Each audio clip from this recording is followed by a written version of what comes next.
ಬೇಡ ಬೇಡ ಏನು ಆಯ್ತಾ ಬನ್ನಿ ಬನ್ನಿ.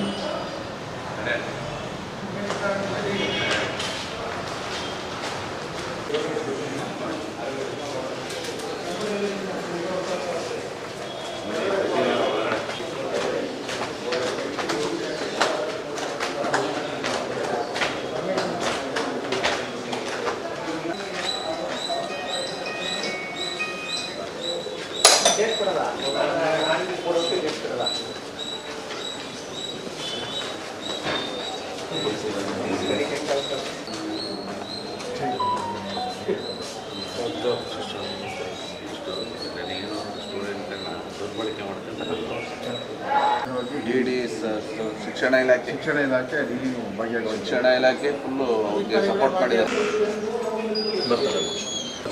ಸಾಹೇಬ್ರೆ ಏನಿಲ್ಲ, ನಿನ್ನೆ ಕಾಂಗ್ರೆಸ್ಸು ಯೂತ್ ಕಾಂಗ್ರೆಸ್ ಒಂದು ಪ್ರತಿಭಟನೆಗೆ ವಿದ್ಯಾರ್ಥಿಗಳನ್ನ ದುರ್ಬಳಕೆ ಮಾಡ್ಕೊಂಡಿದ್ದಾರೆ ಸಾಹೇಬ್ರೆ. SFIನೋ ABVPನೋ ಏನೋ ಪ್ರತಿಭಟನೆ ಮಾಡ್ಬೋದು, ಇದನ್ನು ಸ್ಟೂಡೆಂಟು ವಾಲಂಟ್ರಿಯಾಗಿ ಮಾಡ್ಬಾರ್ದು. ರಾಜಕೀಯ ಕಾರಣಕ್ಕೋಸ್ಕರ ವಿದ್ಯಾರ್ಥಿಗಳನ್ನ ಬಳಕೆ ಮಾಡ್ಕೊಂಡು ಮತ್ತು ಶಿಕ್ಷಣ ಇಲಾಖೆ ನೇರವಾಗಿ ಅವ್ರ ಮೇಲೆ ಕಾನೂನು ಕ್ರಮ ಕೈಗೊಳ್ಳಬೇಕು ಅಂತೇಳಿ ಒಂದು ಮನವಿ, ಅವ್ರಿಗೆ ನೋಟಿಸ್ ಜಾರಿ ಮಾಡಿ ಸರ್. ವೆರಿಫೈ ಮಾಡಿ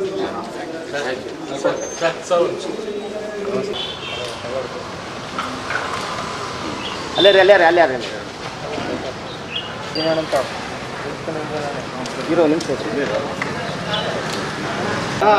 ಒಂದು ಫೋನ್ ಮಾಡೋದಿಲ್ಲ, ಏನೂ ಇಲ್ಲ.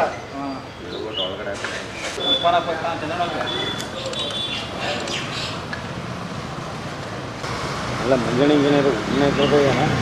ಅವನ ಕೈ ಹಿಡ್ಕೊಳಕ್ಕೆ ಏನು ನೀಟ್ ವಿದ್ಯಾರ್ಥಿಗಳ ಪರ ದೆಹಲಿಯ ಜಂತರ್ ಮಂತರ್ನಲ್ಲಿ ಪ್ರತಿಭಟನೆ ನಡೀತಾ ಇದೆ. ವಿದ್ಯಾರ್ಥಿಗಳ ಹೆಸರಿನಲ್ಲಿ ಏನು ದೇಶದಲ್ಲಿ ಅರಾಜಕತೆ ಸೃಷ್ಟಿ ಮಾಡಬೇಕು ಅಂತ ಕ್ಷುದ್ರ ಶಕ್ತಿಗಳು ಹೊಂಚಾಗ್ತಾ ಇದ್ದಾವೆ.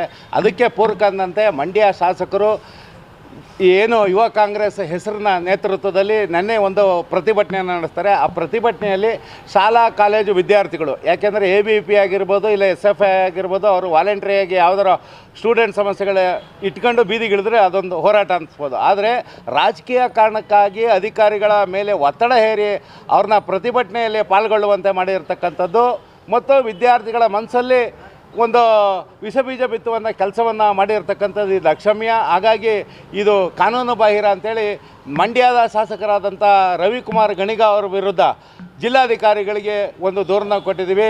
ಈ ಒಂದು ಒತ್ತಾಯಪೂರ್ವಕವಾಗಿ ಯಾರ್ಯಾರು ವಿದ್ಯಾರ್ಥಿಗಳನ್ನ ಕರ್ಕೊಬಂದು ಪ್ರತಿಭಟನೆಯಲ್ಲಿ ಮಾಡಿಸಿದ್ರು. ಯಾಕೆಂದರೆ ಪ್ರತಿಭಟನೆ ರಾಜಕೀಯ ಹಕ್ಕು, ಪ್ರಜಾಪ್ರಭುತ್ವ ನಮ್ಗೆ ಕೊಟ್ಟಿರ್ತಕ್ಕಂಥ ಹಕ್ಕು. ಆದರೆ ಬಲಾತ್ಕಾರವಾಗಿ ವಿದ್ಯಾರ್ಥಿಗಳನ್ನ ಈ ರೀತಿ ದುರ್ಬಳಕೆ ಮಾಡ್ಕೊಳ್ಳೋಂಥದ್ದು ತರಬಲ್ಲ. ಇಡೀ ರಾಜ್ಯದಲ್ಲಿ ಕಾಂಗ್ರೆಸ್ ಶಾಸಕರು ಇದೇ ರೀತಿ ಕಾರ್ಯನ ಮಾಡ್ತಾಯಿದ್ದಾರೆ. ನಿನ್ನೆ ಮೈಸೂರಿನ ಮಹಾರಾಣಿ ಕಾಲೇಜಿನಲ್ಲಾಗಿರ್ಬೋದು, ಎಲ್ಲ ಪ್ರಿನ್ಸಿಪಾಲ್ರು, DDPAಗಳಿಗೆ, JDಗಳಿಗೆ ಎಲ್ಲರಿಗೂ ಫೋನ್ ಮಾಡಿ ಇವತ್ತು ಚಳುವಳಿನಲ್ಲಿ ನಿಮ್ಮ ಶಾಲಾ ಕಾಲೇಜು ವಿದ್ಯಾರ್ಥಿಗಳು ಭಾಗವಹಿಸಬೇಕು ಅಂಥೇಳಿ ದೇಶದಲ್ಲಿ ಒಂದು ಅಪಪ್ರಚಾರ ಮಾಡೋದ್ರ ಮುಖಾಂತರ ಒಂದು ಅರಾಜಕತೆ ಸೃಷ್ಟಿ ಮಾಡುವಂಥ ವ್ಯವಸ್ಥಿತ ಪಿತೂರಿ ಕಾಂಗ್ರೆಸ್ ಸರ್ಕಾರ ಇವತ್ತು ಮಾಡ್ತಾಯಿದೆ. ಏಕೆಂದರೆ ಧಾರವಾಡದಲ್ಲೂ ಕೂಡ ಯುವಕರು ಪ್ರತಿಭಟನೆ ಮಾಡಿದರು. ಅಂಥ ಸಂದರ್ಭದಲ್ಲಿ ಅವ್ರನ್ನ ಮೃಗಗಳಿಗಿನ್ನೂ ಕಡೆದಾಗಿ ನಡೆಸ್ಕೊಂಡಿದ್ದು ಇದೇ ಕಾಂಗ್ರೆಸ್ ಸರ್ಕಾರ.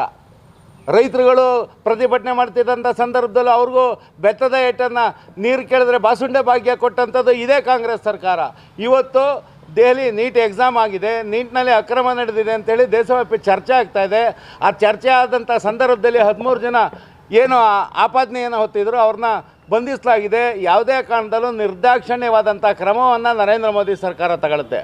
ಹಾಗಾಗಿ ಈ ವಿದ್ಯಾರ್ಥಿಗಳ ನೆಪದಲ್ಲಿ ಅರಾಜಕತೆ ಸೃಷ್ಟಿ ಮಾಡಬೇಕು ಅಂತೇಳಿ ಮುಖಕ್ಕೆ ಕರ್ಚೀಫನ್ನು ಕಟ್ಕೊಂಡು ಪೊಲೀಸ್ನವ್ರ ಮೇಲೆ ನಿರಂತರವಾಗಿ ದಾಳಿ ಮಾಡ್ತಿರ್ತಕ್ಕಂಥದ್ದು, ಮಹಿಳಾ ಪತ್ರಕರ್ತೆಯರಿಗೆ ಅಪಮಾನ ಮಾಡೋಂಥದ್ದು, ಅವರ ಪ್ರೈವೇಟ್ ಪಾರ್ಟನ್ನು ತೋರಿಸೋಂಥದ್ದು, ಮೋದಿನ ಕೊಲ್ತೀವಿ ಅಂತ ಹೇಳೋಂಥದ್ದು, ಮತ್ತು ಈ ದೇಶದಲ್ಲಿ ಸಂಸತ್ತು ಭವನದ ಮೇಲೆ ನಾವು ದಾಳಿ ಮಾಡ್ತೀವಿ, ನೇಪಾಳ ಬಾಂಗ್ಲಾದ ಮಾದರಿ ಇಲ್ಲೂ ಕೂಡ ಜಂಜಿ ಹೋರಾಟವನ್ನು ಮಾಡ್ತೀವಿ ಅಂತೇಳಿ ಹೇಳಿಕೆ ಕೊಡೋಂಥದ್ದು ಇದು ತರಬಲ್ಲ.